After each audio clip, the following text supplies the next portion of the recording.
Acompanhe agora mais um tema doutrinário do Evangelho de Jesus.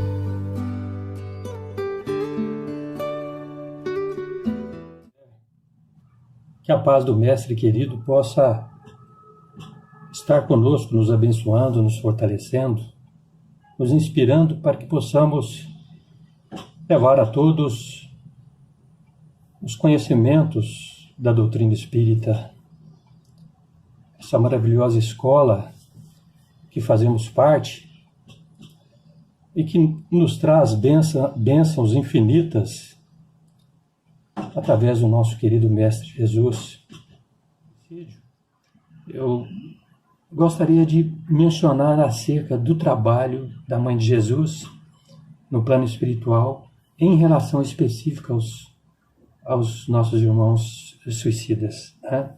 A gente vê lá no livro Memórias de um Suicida, de Ivone Pereira, pelo espírito de Camilo Cândido Botelho, Camilo Castelo Branco, um escritor português que ficou cego e, revoltado, acabou suicidando.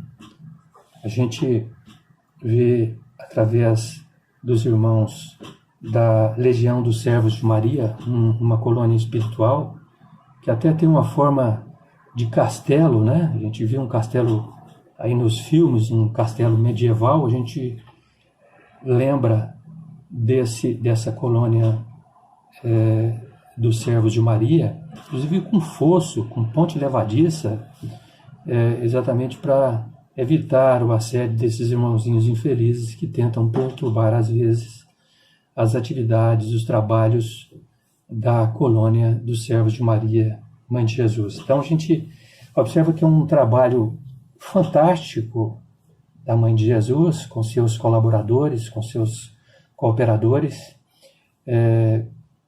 arregimentando, trazendo até a colônia de tempos em tempos aqueles irmãos sofredores no Vale dos Suicidas, permanecem lá durante algum tempo, com um sofrimento muito grande, e depois são recolhidos pelo Servo de Maria para a colônia com colaboradores do mais alto grau de inteligência e sabedoria, destacados em seus inúmeros departamentos, de tratamento, e a gente observa algumas situações interessantes dentro da colônia, em especial onde eles ficam, nos quartos juntos, em torno de 10 suicidas, e eles, nas próprias paredes, recebem as luzes daqueles irmãos que oram em benefício deles. Então as imagens são projetadas naquele local para alívio daqueles irmãos sofredores que permanecem durante algum tempo na colônia em tratamento, inclusive com uma assistência não só lá nessa colônia, ao lado do Vale dos Suicidas, mas são trazidos para centros espíritas para receber esse magnetismo animal, continuando esse processo de preparação, de recuperação, de melhoria, que são submetidos nesse processo. Então, o que a gente observa é toda uma dedicação, um amparo, uma assistência fantástica do pessoal, dos Servos de Maria, em benefício desses irmãos sofredores. Porque a gente, às vezes, fica acreditando que os espíritos superiores estão à margem ou estão distantes de nós, mas muito pelo contrário. O trabalho deles é um trabalho de puro amor, assistência, dedicação aos irmãos enfermos, aqueles que necessitam do amparo, tudo isso, naturalmente, sob o comando do nosso Mestre Jesus. Então, a gente destaca, nesse mês, que é um mês dedicado à prevenção ao suicídio, lembrando desse carinho, desse amor, daqueles irmãos, inclusive muitos indianos com turbantes, diretores né? Ali a gente observa vários departamentos, né? Começando ali pela torre de vigia, né? Grande de proteção, e se estende por vários departamentos, né? de assistência, hospitais, uma grande colônia com a assistência dos nossos irmãos que necessitam do um amparo fraternal dos nossos irmãos da colônia dos servos de Maria, Mãe de Jesus. Então, realmente fantástico. Quem não leu o livro Memórias de um Suicida, leia o livro. Nosso irmão Camilo Castelo Branco, autor do livro, ele passou 50 anos na colônia, procurando conhecer em mais intimidade a colônia, se recuperando para trazer essas informações do livro acerca da movimentação, da situação no Vale do Suicida, que é um vale de tristeza, de muito sofrimento. A gente não pode ficar falando muito nisso, porque tem até uma historinha que diz o seguinte, que um palestrante, uma pessoa, disse que ia falar sobre suicídios, sobre os suicidas, e conversando com Chico Xavier e dizendo para o Chico, falou, Chico, eu quero colocar assim uma situação gravíssima daquelas pessoas que suicidam, do sofrimento muito grande que eles vão ter acerca desse ato criminoso que praticaram, que praticam. E realmente os suicidas eles passam por dificuldades tenebrosas. E o Chico, com a bondade, com o amor que ele tem, chegou para o palestrante e disse o seguinte, E o que você vai dizer para as mães que estão ouvindo você e que são mães de suicidas? Como é que essas mães vão ficar? Qual a situação delas? Alimentar mais dor, sofrimento e preocupação para elas? Então a gente vê o tanto quanto os espíritos superiores são realmente antenados, preocupados com o amor ao próximo. Gostaria de... Não me apresentei, meu nome é Wagner, então você já sabe através dos caracteres. Eu faço parte do grupo da Fraternidade Espírita Irmão Aniceto, que fica ali no setor Marechal Rondon. E nós fazemos parte, não é, da OSCAL, uma organização social cristã espírita, André Luiz, de Belo Horizonte, e que mantém a cidade da Fraternidade Alto Paraíso, e com a participação dos grupos da Fraternidade de várias regiões do Brasil. Então, a cidade da Fraternidade foi concebida com o propósito de auxiliar as crianças carentes da região, ou aquelas que queiram ou quisessem ter a oportunidade de ter um lar família, um lar fraternidade na cidade da Fraternidade. Bom, dito isso, eu gostaria, já que nós temos essa possibilidade de interatividade, gostaria de fazer uma pergunta para vocês. Essa pergunta eu fiz para o nosso grupo de WhatsApp e ninguém respondeu. Eu espero que alguém responda, que tenha poder de síntese, né, seja bem resumido para trabalhar em cima dos objetivos da pergunta. Então, a pergunta é o seguinte: qual o objetivo do surgimento, do aparecimento da doutrina espírita? Que a gente sabe que o principal objetivo é o de resgatar, na sua essência, na sua primitividade, na sua origem, né, os ensinamentos, as instruções, os ensinos do Mestre Jesus. Então, esse é o principal objetivo. Além disso, nós sabemos que existe, então, para todos nós da doutrina espírita, a possibilidade de conhecer o plano espiritual, a vida espiritual. Sabemos que somos imortais, né? Então, a doutrina espírita trabalha, então, com a imortalidade da alma, porque a gente sabe que a alma é indestrutível, né? E uma série de outras questões relacionadas às questões íntimas, às questões do nosso interior, mas, essencialmente, a doutrina trabalha sempre as questões relacionadas ao plano espiritual, às suas esferas espirituais, a reencarnação, né?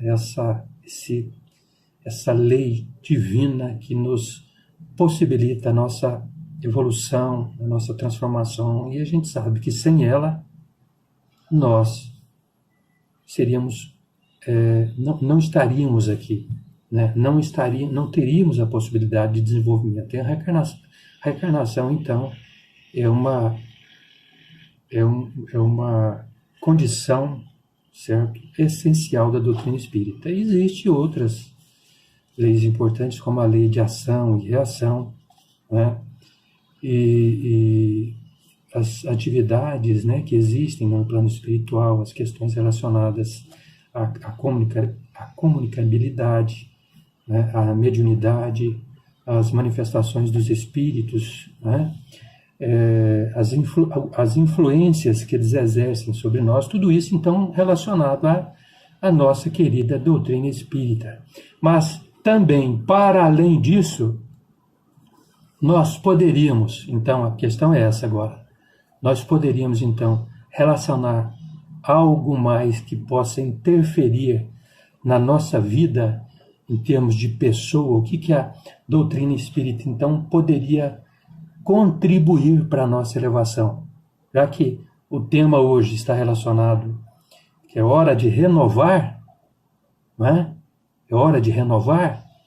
Então, baseado em cima desse tema nosso, hora de renovar, então, para além dessas questões que a gente já mencionou a respeito da importância e do objetivo da doutrina espírita, qual a outra condição da doutrina em nossas vidas para o nosso aperfeiçoamento? Então, vou deixar essa questão para que a gente possa responder depois e aguardar se alguém tiver ou querer colocar a informação através do chat, já que nós temos essa possibilidade de interatividade aí, né? Bom, eu estava assistindo, né, transmitido pela internet, a 67ª Semana Espírita de Vitória da Conquista Bahia, onde o palestrante, presidente da Federação Espírita Brasileira, Jorge Godinho, trouxe um tema interessante, porque o tema está relacionado aos nossos tempos atuais. E o tema que eu achei interessante, ele falando o senhor Jorge Godinho sobre o tema Estamos na Regeneração.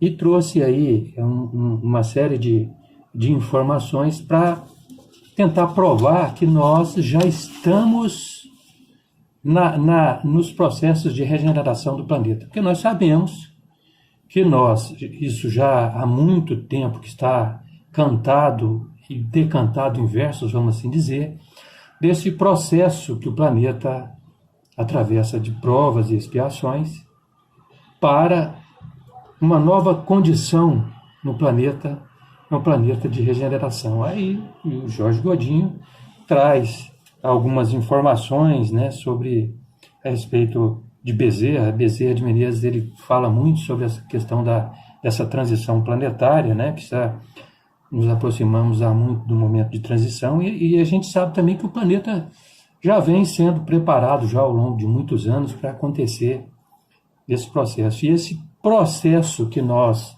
estamos, esse tempo que nós estamos, é o tempo de renovação, porque se nós não buscarmos nos transformar, melhorar, revolucionar a nossa forma de agir e pensar, especialmente em relação ao próximo, provavelmente nós não poderemos permanecer no planeta, como diz Jesus, herdar a Terra. Então, esse processo a gente já sabe que vem acontecendo, esse processo de seleção já vem acontecendo há muito tempo, e o Jorge Godinho ele cita algumas informações interessantes do livro, então, inclusive no livro ele fala sobre o livro na Gênese, né? Ele diz assim, a Gênese coloca o seguinte: a época atual é de transição. Você vê que a Gênese já tem um tempo, quase 160 anos do surgimento da doutrina espírita. A época atual é de transição. Os elementos das duas gerações se confundem. Colocados no ponto intermediário, assistimos à partida de uma geração e à chegada de outra, e que cada uma se assinala lá no mundo pelos caracteres que lhes são próprios. A nova geração, devendo fundar a era do progresso moral, distingue-se por uma inteligência e uma razão geralmente precoces, unidas ao sentimento inato do bem e das crenças espiritualistas, o que é o sinal indubitável de um certo grau de adiantamento anterior. Ela não será composta, pois, exclusivamente de espíritos eminentemente superiores, mas daqueles que, tendo já progredido, estão predispostos a assimilar todas as ideias progressistas e aptos a secundar o movimento regenerador. Então foi uma das citações que o nosso irmão Jorge Godinho fez acerca desse momento de transição, e a gente observa que a doutrina espírita ela vem então também nos preparar para esses instantes que estão efetivamente ocorrendo agora, não é? E a pandemia, a gente sabe que esse processo faz parte desse processo de renovação do planeta. Então, é importante que nos preparemos, trabalhemos melhor os nossos pensamentos, a nossa forma de agir, de atuar, né? Especialmente buscando ajudar o próximo. Então, esse e outros, né? Especialmente esse de amar o próximo como a nós mesmos, é uma das condições para que a gente possa permanecer no planeta. Será que a gente consegue fazer isso? Então ele cita aqui, né, a Gênese para embasar essa tese dele a respeito do tema Estamos em Regeneração, e cita outros livros, né? Cita outros livros, o Congresso Espírita Nacional de 18 de abril de 2010, né? Falando sobre a mudança de provas e expiações para a regeneração, né? Cita aí Bezerra de Valdo, né? Que se aproximando dos momentos de transição, enfim, cita várias fontes, e cita o Livro dos Espíritos na parte 4ª, na questão 1019, onde Kardec pergunta a São Luís, o Espírito São Luís, o reino do bem, Kardec pergunta, o reino do bem poderá um dia realizar-se na Terra? A gente observa tanta maldade, né? Tanta destruição aí do planeta, do meio ambiente, tanta poluição, né? Tanta degradação e maldade, e aí cabe essa pergunta, né? O reino do bem poderá um dia realizar-se na Terra? E São Luís responde, vou colocar mais para frente um pouco da resposta, ele fala assim: a transformação da humanidade foi anunciada, e é chegado um tempo em que todos os homens amantes do progresso se apresentam e se expressam, porque essa transformação se fará pela encarnação dos espíritos melhores, que formarão sobre a Terra uma nova ordem.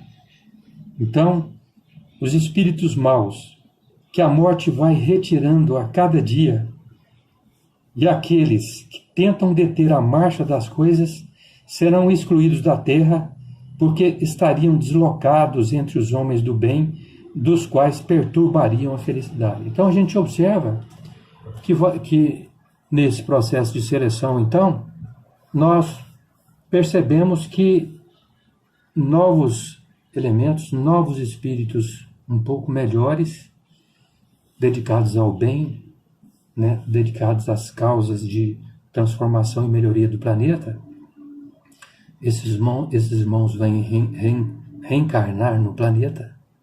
Já está, a gente sabe que já está acontecendo essa condição. E aqueles irmãozinhos que não conseguiram se transformar, se melhorar, se renovar moralmente, espiritualmente, esses irmãos, infelizmente, serão retirados do nosso planeta e reencarnarão em outros planetas.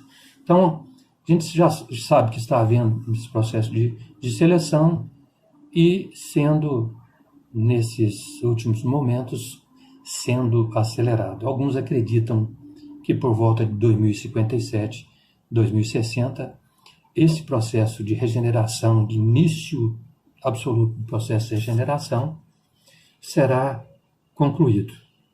A gente espera que todos nós possamos trabalhar no nosso interior, combatendo o orgulho, o egoísmo, a vaidade, buscando voltar para as questões essenciais da nossa natureza interior de Deus, que é a natureza do amor.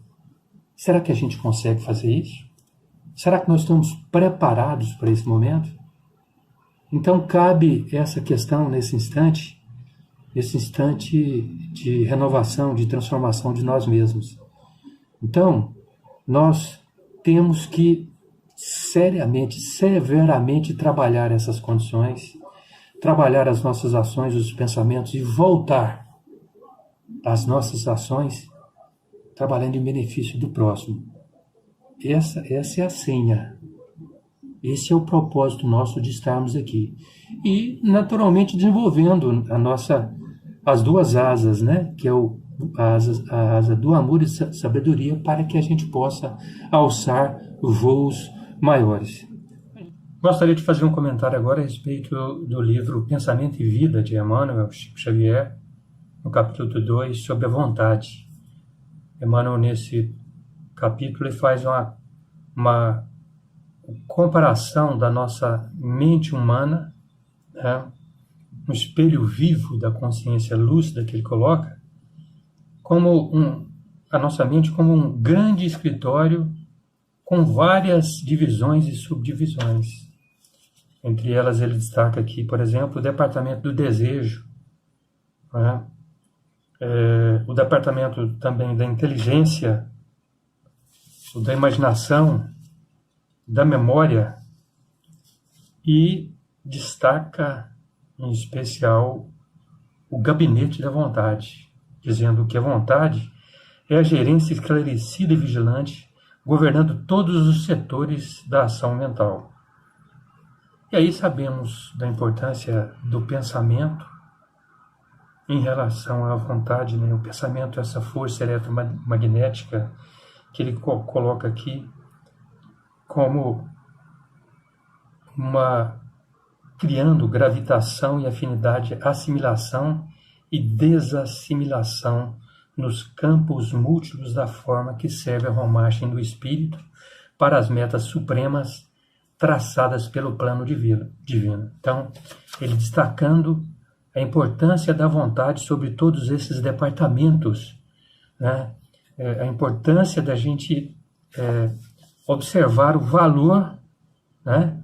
E a significância da vontade, e ele diz que a vontade é um impacto determinante. Nela dispomos do botão poderoso que decide o movimento ou a inércia da máquina, ou seja, ela está no centro de tudo, né? E com relação a essas questões, eu gostaria de destacar no livro Ação e Reação de André Luiz Emmanuel, no capítulo que fala a respeito do desejo central, o tema básico, o livro Ação e Ação, capítulo 8, porque todos nós temos um desejo central, um tema básico. Além daqueles outros desejos que nós temos, a vontade de comer determinada coisa, né? Comprar alguma coisa, comprar uma roupa, né? Esses são os desejos mais simples, menos interessantes, menos básicos do que esse desejo central. Então, todos nós temos um desejo central, um tema básico, a tônica que define as nossas irradiações. Esse desejo central, ele constitui o reflexo dominante da nossa personalidade. O capítulo de lição chama Preparativos para o Retorno em Ação e Ação. E nesse capítulo, Antônio Olímpio, que era o proprietário de uma fazenda, tinha 2 irmãos, e ele, para ficar com a herança da fazenda, ele acabou assassinando os 2 irmãos. E isso trouxe um processo obsessivo muito, muito forte, passando inclusive depois para o seu filho chamado Luiz.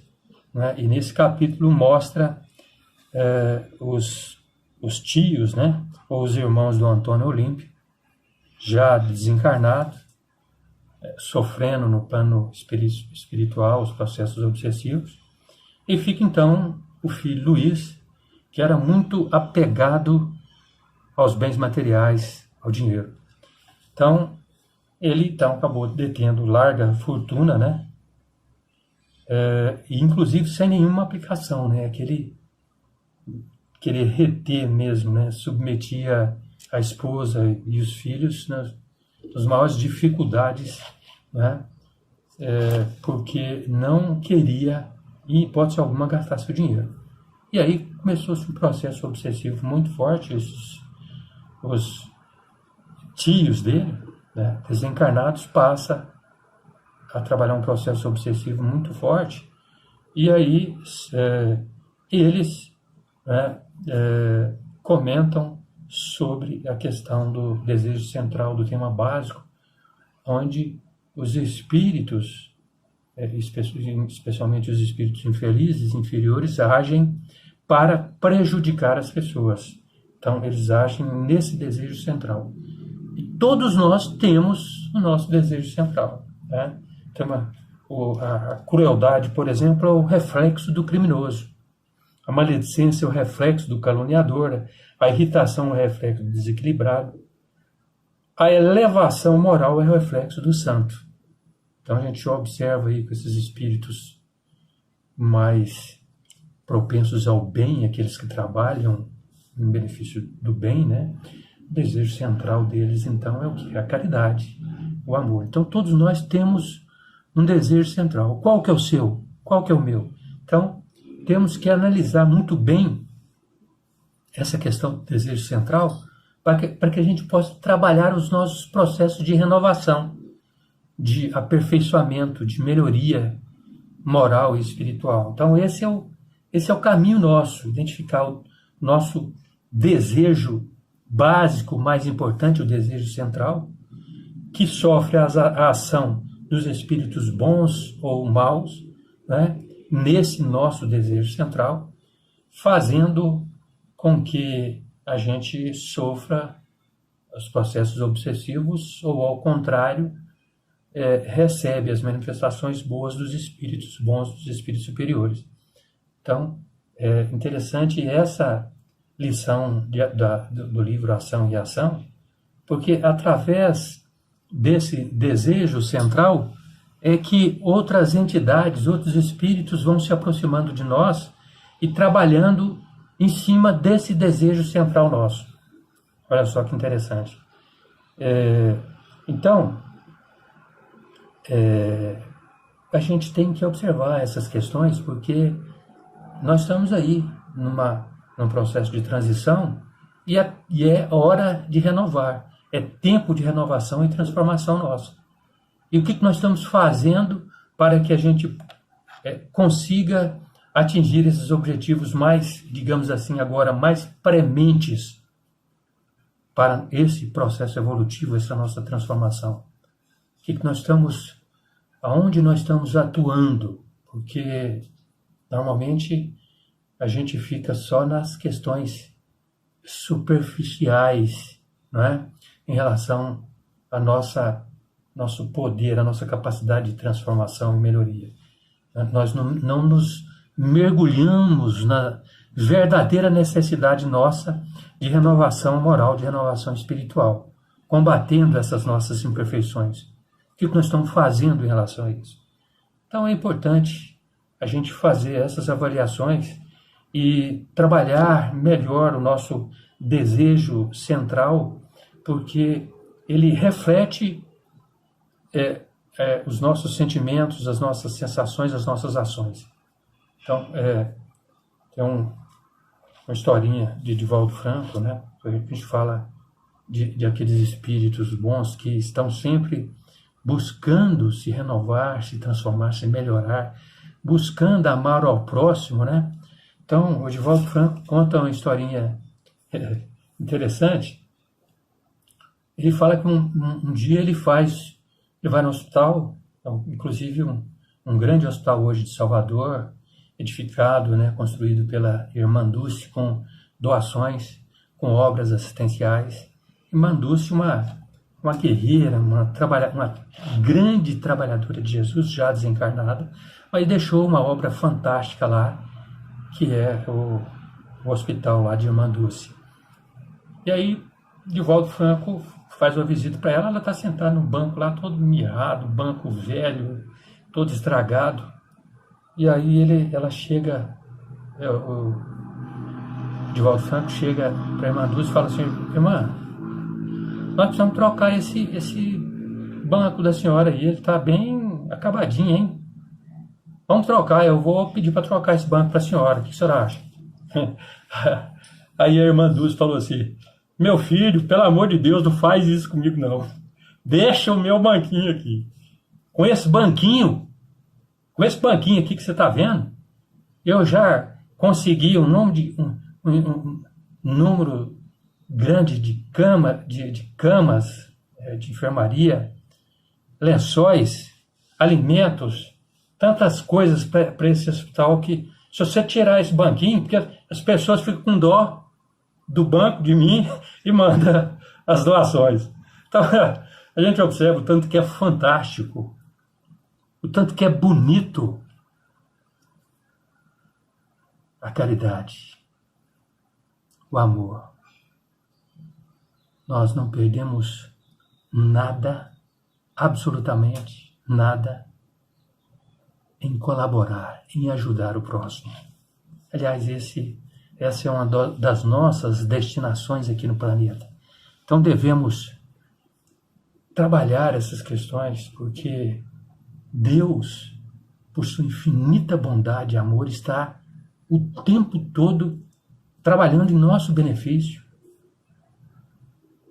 Nós estamos mergulhados na bondade, no amor de Deus, através das energias do Pai Celestial, através do fluido cósmico universal, que sustenta todos nós, todo o planeta, todos os sistemas solares, todas as galáxias, constelações, tudo sustentado através do fluido cósmico universal, que é o elemento básico, é a matéria elementar de tudo que a gente vê, materialmente falando. E o interessante, e o mais interessante, é que esse fluido cósmico universal, segundo o livro Evolução em Dois Mundos, de André Luiz e Valdo Vieira, já na sua primeira parte, no capítulo 1, falando sobre o fluido cósmico, dizendo sobre o plasma divino, essa energia que provém do halo da respiração do nosso Pai Celestial. Olha só que interessante, que fantástico o fluido cósmico universal, banhando todo o universo, inclusive as nossas células, esse fluido nervoso. Olha só que interessante, esse fluido nervoso que banha as nossas células, né? Como se nós estivéssemos num oceano, né? Sendo banhados pelos divinos fluidos do Pai Celestial, todo o nosso interior, exterior, o nosso corpo material, espiritual, o nosso espírito, enfim, tudo. E estamos intimamente ligados ao nosso Pai Celestial através do fluido cósmico universal. Olha que como Deus é grandioso, belo, maravilhoso, poderoso, tudo na sua obra é perfeição, mas é essencialmente amor. Então, trabalhemos com o propósito de nos renovar, de nos melhorar, amar a Deus acima de todas as coisas, amar ao próximo como a nós mesmos. Essa é a essência da vida, a essência de todos nós. Busquemos, então, a paz do nosso Pai Celestial, a paz do nosso Mestre querido, e procuremos, então, através dessa renovação íntima, dessa transformação, dessa busca pela melhoria constante, pela evolução, fazer por merecer a oportunidade de estarmos aqui presentes no nosso planeta Terra.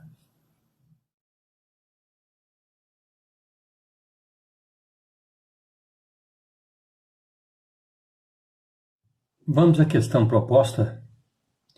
Então eu perguntei para vocês qual o objetivo do surgimento da doutrina espírita no planeta, aqui entre nós.